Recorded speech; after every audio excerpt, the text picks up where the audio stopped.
Sa iba pa mga balita, naglabas na ang Court of Appeals ng freeze order laban sa ilang mambabatas at construction firms ni Sara Diskaya ayon kay Pangulong Bongbong Marcos Jr. Sa ibinahaging video ng Pangulo, pinangalanan nito ang dalawang mambabatas na sina Congressman Eric Yap at Edvic Yap.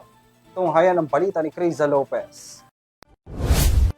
Posibleng ilabas na ang warrant of arrest laban kay government contractor Sara Diskaya ngayong linggo. Ayon kay Pangulong Ferdinand Marcos Jr., hindi magtatagal, maaaresto na si Sara Diskaya. Inanunsyo rin ng presidente na 8 opisyal mula sa Department of Public Works and Highways sa Davao Occidental ay nagpahayag na ng kanilang pagsuko sa National Bureau of Investigation o NBI para harapin ang mga kasong may kinalaman sa flood control anomaly.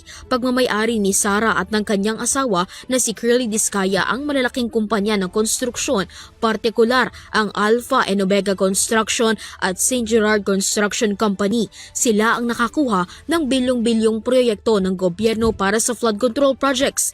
Nahaharap na si Diskaya at ang siyang pang-individual sa kasong malversation of public funds at umunoy paglabag sa anti-graft and corrupt practices na may kaugnayan sa 96.5 million pesos ghost flood control projects sa barangay Kulaman sa Davao Occidental. Inutusan na ni Pangulong Marcos ang Department of Interior and Local Government na siguraduhin ang lokasyon ng kontraktor na si Sara Diskaya. Para sa Hero TV News, Criza Lopez, sumasaludo sa bawat Pilipino.